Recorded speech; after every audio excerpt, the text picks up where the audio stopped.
कर्मण्येवाधिकारस्ते मा फलेषु कदाचन मा कर्मफलेतुर्भो मा ते संगो विकर्मणि।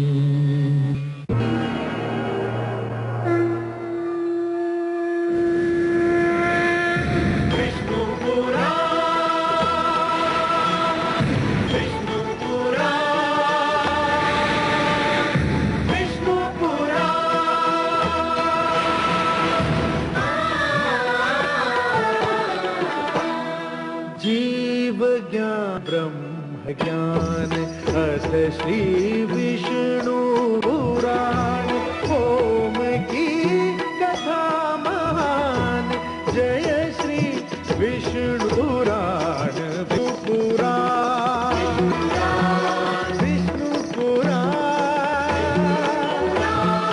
विष्णु पुराण प्रगटे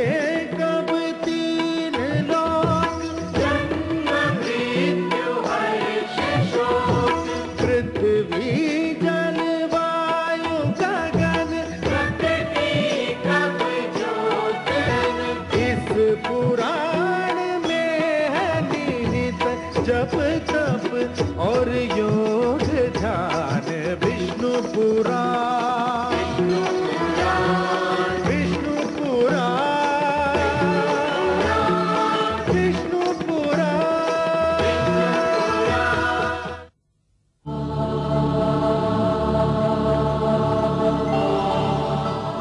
ये मेरे आप्त वचन है, ये मेरे वेद है, ये मेरे सबसे बड़े वरदान है। मानवता को ये मेरा उपहार है। ये मेरे आप्त तुम्हें और तुम्हारे उपरांत आने वाली हर पीढ़ी को जीवन के नियमों का ज्ञान देंगे।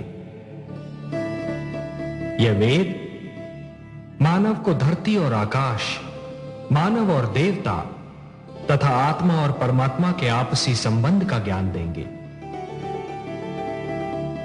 इनमें वो सारे मंत्र निहित हैं जो जन्म से मृत्यु तक मानव की हर समस्या का समाधान बनेंगे। मेरे आप्त वचन मानव को प्रकृति से शक्ति प्राप्त करने की प्रेरणा देंगे, जीवन से प्रेम करने की शिक्षा देंगे। यह तुम्हारे मार्ग के दीपक है। और हे सप्तऋषिगण, आप इन मंत्रों के सर्वप्रथम दृष्टा हैं। धन्य हो प्रभु, आप वास्तव में कृपा निधान हैं। अपने आप्त वचन का दृष्टा बनाकर आपने हमें यह भी ज्ञान दिया कि हमारे अस्तित्व का उद्देश्य क्या है, हमारा लक्ष्य क्या है। हे मनु और शत्रुपा, तुम्हें इनकी रक्षा करनी होगी। इस धरोहर को मानव जाति तक पहुंचाना होगा। हे नीलकांत, मैं वचन देता हूं कि मानवता की इस धरोहर की मैं आपसे भी अधिक रक्षा करूंगा। हे लक्ष्मीपति, मैं आपके आप्त वचन को अपने तन मन में यूं सुरक्षित कर लूंगी कि इनकी शिक्षा मेरा दूध बनकर मेरी संतान के रक्त में घुल जाएगा। तो फिर संभालो धरोहर, मेरे घर लौटने का समय आ गया है।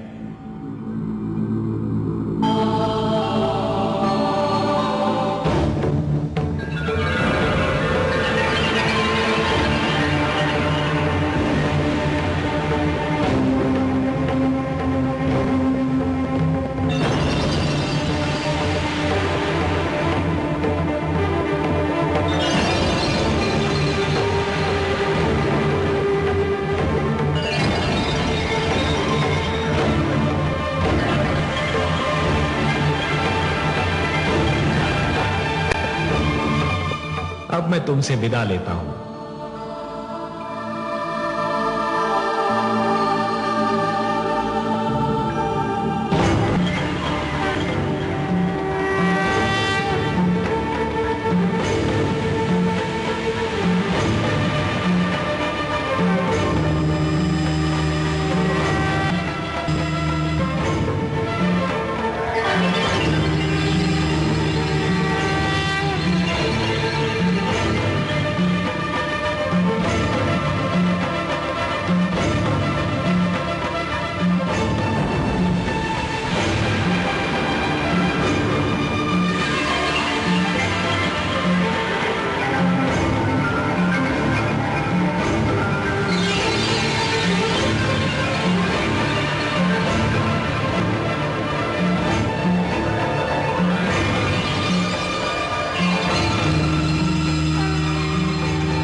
आपको मत्स्य रूप में अवतार लेते हुए देखकर मुझे पहली बार यह अनुभव हुआ कि ईश्वर होना कितना कठिन कार्य है।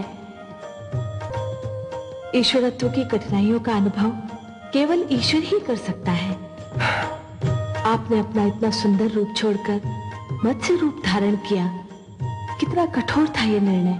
प्रिय, भक्तों के लिए तो मैं कुछ भी कर सकता हूं।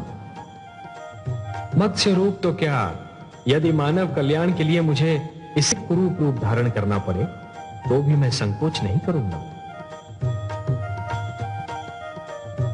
और प्रिय, लगता है कि उस रूप को धारण करने का शीघ्र आने वाला है। मैं धरती मां श्री विष्णु भगवान ने अपना वचन निभा दिया। उन्होंने मेरे आंगन में आकर मुझे पावन कर दिया, परंतु मैं अभी तक घटनाओं के झंझार से संभल नहीं पाई हूं। मैं सोचती रही कि जब ज्ञानियों का विरोध होता है, वे इस विरोध के उत्तर में उत्तर की कमी को ढूंढने और उसे दूर करने का प्रयास करते हैं। किंतु ज्ञानी किसी विरोध का सामना करता है तो वो अहंकार के कारण अपने अंतर के सारे प्रवेश द्वार बंद कर लेता है।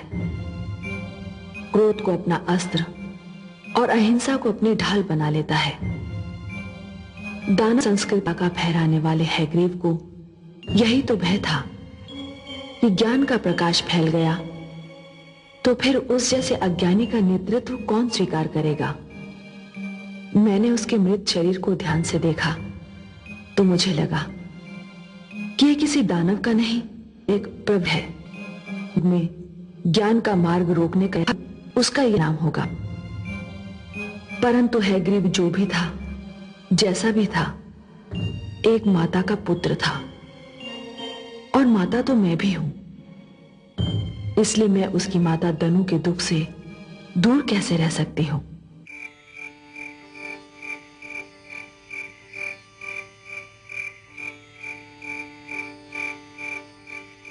स्वामी,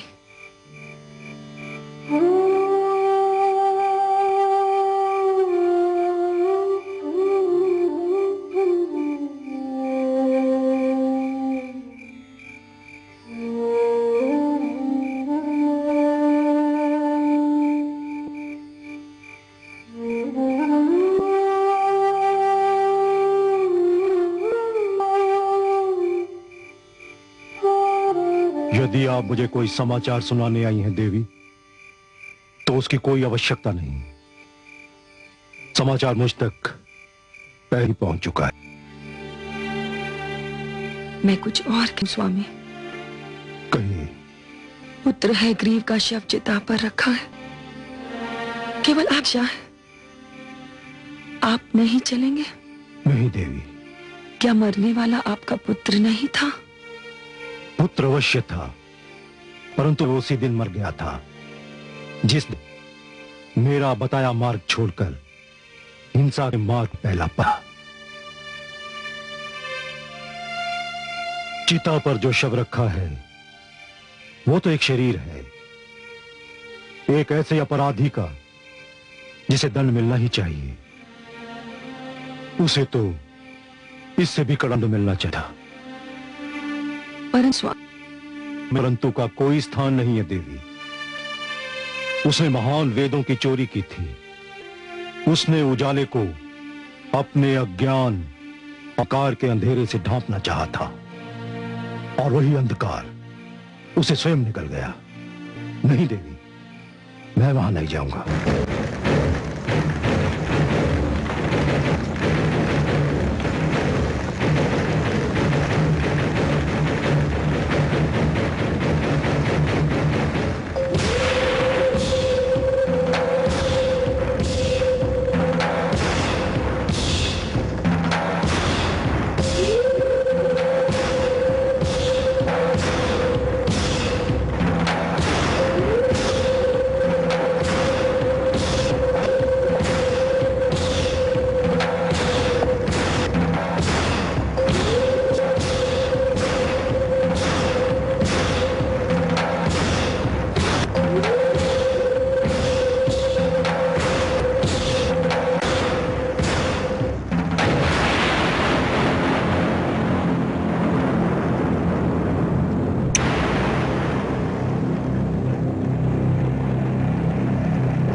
का वध कोई साधारण घटना नहीं है। दानवराज का वध करके हमारे स्वाभिमान को ललकारा गया है, समाज को दी गई है। मैं कालकेतु समस्त दानव लोक की ओर से यह चुनौती स्वीकार करता हूं और आप सबके समूह की एक घोषणा करता हूं कि मैं दानवराज हयग्रीव के वध का प्रतिशोध लूंगा। कालकेतु, मैं तुमसे भली भांति परिचित हूं कालकेतु। बहुत चतुर समझते हो तुम अपने आप को। हर्षल, चिल्लाओ मत कालकेतु। मैं जानता हूं कि प्रतिशोध की आड़ में तुम्हारा लक्ष्य क्या है। तुम दानवराज हयग्रीव के सिर से गिरा हुआ मुकुट अपने सिर पर रखने का सपना देख रहे हो। नहीं तो बताओ, दानवराज हयग्रीव का प्रतिशोध लेने वाले तुम कौन होते हो? मैं दानव लोक का भावी अधिपति हूँ, दानवराज का उत्तराधिकारी हूँ। देख लिया तुम लोगों ने। अरे कोई सब पूछे कि किसने इसे हमारा अधिपति नियुक्त किया है? बताओ इसे कि ये दानवों का लोक है। यहाँ अधिकारों के लिए चुनाव नहीं होता। यहाँ सर्वसम्मति जैसे व्यर्थ शब्दों का कोई नहीं। यहाँ अधिकार उसका होता है जिसकी भुजाओं में बल होता है। यहाँ जो बढ़कर स्वयं उठा लेता है मुकुट उसी का होता है। समाज जानता है कि मैं सेनापति हूँ। हर युद्ध का संचालन मैंने ही किया है, इसलिए दानव सिंहासन पर सर्वप्रथम मेरा ही अधिकार है। तो फिर छीन लो ये अधिकार मेरे हाथों से, यदि शक्ति हो तुम में। मैं इस अधिकार को सरलता से तो तुम्हारे हाथों में नहीं सौंप सकता। कालकेतु ठीक कह रहे हैं, उनका अधिकार हमारे लिए मान्य है। हम नहीं मानते, हम हर्षल को अपना अधिपति मान चुके हैं। हो जाए निर्णय। ठहरो। अधिकार का झगड़ा मेरे और हर्षल के मध्य हुआ है और इसका निर्णय भी मेरे और हर्षल के मध्य होगा। तुम लोगों को हस्तक्षेप करने की कोई आवश्यकता नहीं। हर्षल, बड़ा गर्व है ना तुमको अपने युद्ध कौशल पर। आज वो गर्व भी चूर चूर हो जाएगा और तुम्हारे भी टुकड़े टुकड़े हो जाएंगे। ऐसे अवसर पर मैं नहीं बोलता कालकेतु, मेरा खड्ग बोलता है।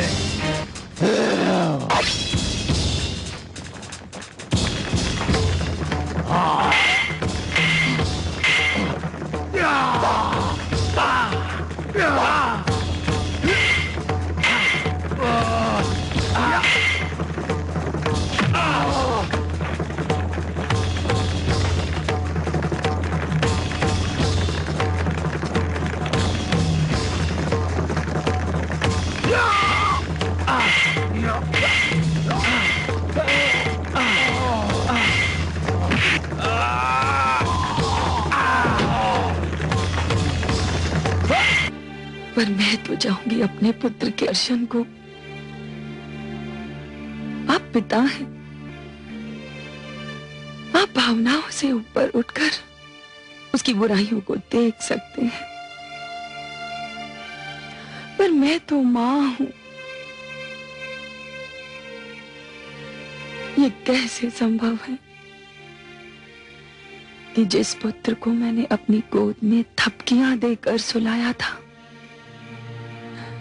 आज वो जब चिर निद्रा में सोया है, मैं उसे देखने न जाऊं। तो समझ, कुछ माताएं अपनी भावनाओं से उठ ही नहीं पाती, फिर वही परिणाम जो आज आपके सामने है। किंतु मैं आपको रोकूंगा नहीं। मैं आपकी ममता की भावना को अच्छी तरह समझता हूं, उसका आदर करता हूं, किंतु एक चेतावनी देना भी अपना कर्तव्य समझता हूं। कैसी चेतावनी स्वामी? आपके पुत्र हयग्रीव ने जिस दानव संस्कृति का बीज बोया था, संस्कृति आज एक विशाल और भयंकर रूप से विराट, और वहां जाकर उस दानव संस्कृति का नग्न नृत्य देखेंगी तो आपका दुख और भी बढ़ जाएगा। कुछ भी हो स्वामी, मुझे जाना तो होगा। नहीं तो एक माँ का हृदय मुझे कभी क्षमा नहीं करेगा।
यदि किसी के मन में मेरी इच्छा अंगड़ाई ले रही हो तो वो भी आगे आए और अपनी इच्छा पूरी कर ले।